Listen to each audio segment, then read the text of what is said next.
Ever felt like you're stuck in a loop, making the same mistakes over and over again?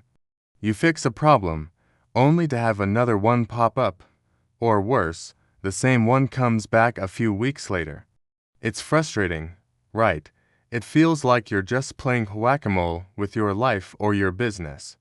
What if I told you there's a way to break that cycle for good? It's not about working harder, it's about thinking smarter. It's about digging deeper to find the real villain of the story, the root cause. Welcome, everyone. Today, we're diving into a topic that can revolutionize how you approach problems, whether it's in your career, your projects, or even your personal life. We're talking about root cause analysis, or RCA. Now, I know that sounds a bit corporate and jargony, but stick with me. This is one of the most powerful problem-solving tools you can have in your arsenal. It is the difference between putting a band-aid on a wound and actually healing it from the inside out. So, what is a root cause? Imagine your car won't start. The immediate problem is clear. No ignition. You could jump-start it and get on your way. That's a solution, but it's a surface-level fix. What happens tomorrow? You might be stranded again. The real question is why the battery was dead. Was it old and needed replacing? Did you leave the headlights on? Is there a problem with the alternator that's supposed to be charging it?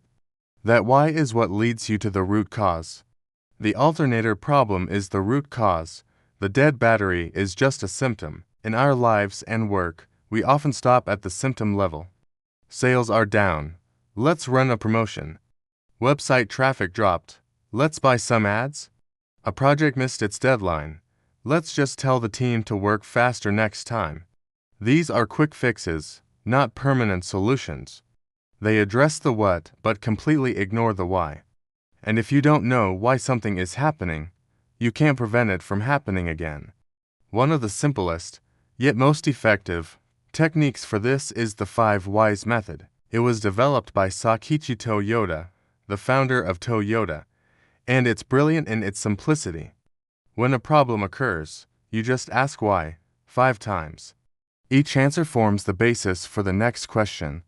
Let's try it with a common example, a project missing its deadline. Problem: the project was delivered late. 1. Why was it delivered late? Because the final development phase took longer than expected. 2. Why did it take longer than expected? Because the developers ran into unforeseen technical challenges. 3. Why were these challenges unforeseen? Because the initial technical planning and research phase was rushed. 4. Why was the planning phase rushed? Because we were under pressure to show immediate progress and start coding right away. 5. Why were we under pressure to show immediate progress? Because our company culture often prioritizes visible activity over thorough preparation. Boom. See what happened there? We went from blaming a development team to identifying a systemic, cultural issue. The solution isn't to just add more time to the next project's development schedule. The real, lasting solution is to change the culture around project planning, to advocate for the value of thorough preparation, and to manage expectations about what progress really looks like. Fixing that root cause will prevent dozens of future projects from suffering the same fate. The 5 whys is a great starting point, but sometimes problems are more complex and have multiple contributing factors. That's where another fantastic tool comes in, the fishbone diagram, also known as an Ishikawa diagram.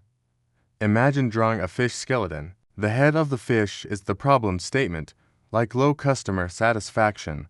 The main bones coming off the spine represent different categories of potential causes.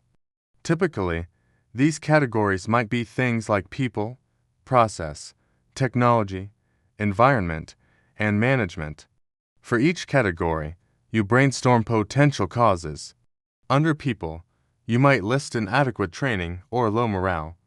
Under process, it could be confusing return policy or long wait times. Under technology, maybe the website is slow or the CRM system keeps crashing. You and your team brainstorm all these potential factors and add them as smaller bones on the diagram. It's a powerful visual tool that helps you see how different areas of your business might be contributing to a single problem.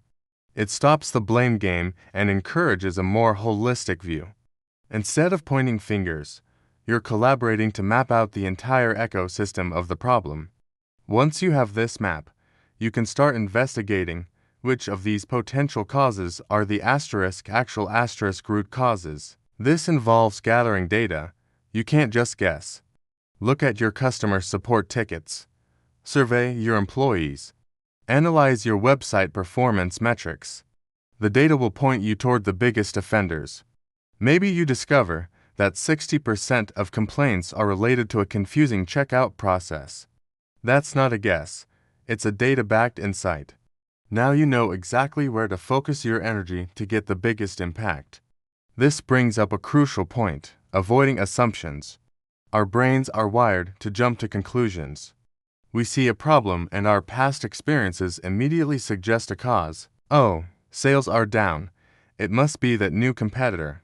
We latch onto the first plausible explanation and stop digging. This is the biggest barrier to effective root cause analysis.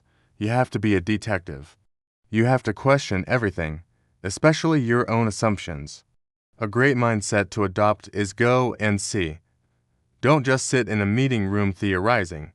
If the problem is on the factory floor, go to the factory floor. If the problem is with the customer experience, become a customer.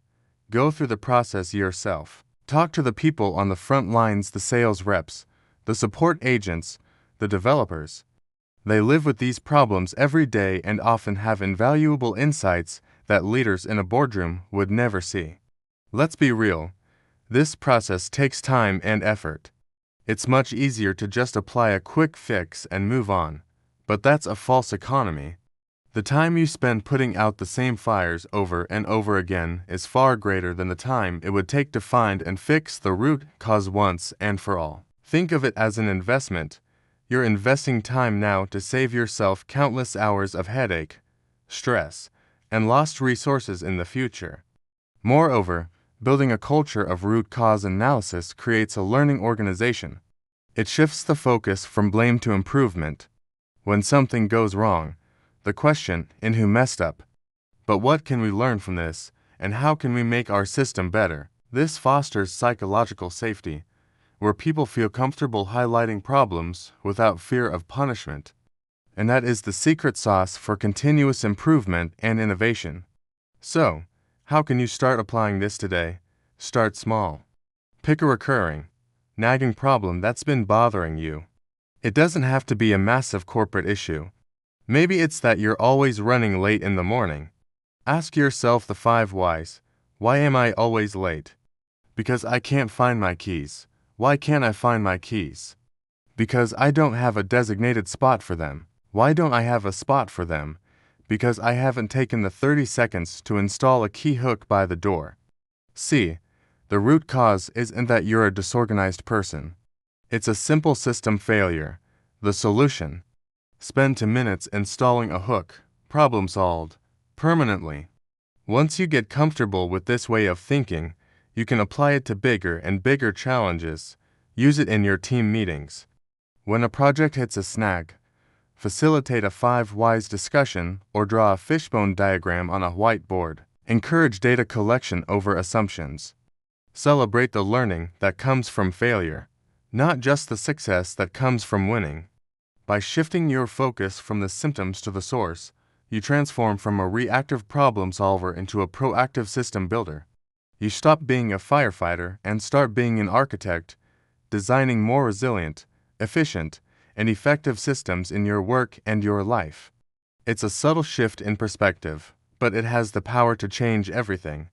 Thank you so much for spending this time with me today. I hope this has given you some practical tools and a new way to think about the challenges you face.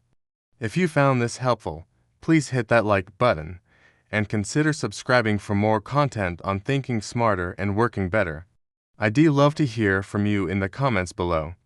What's a recurring problem you're going to try and find the root cause of? Let's discuss and learn together. Until next time, keep digging deeper.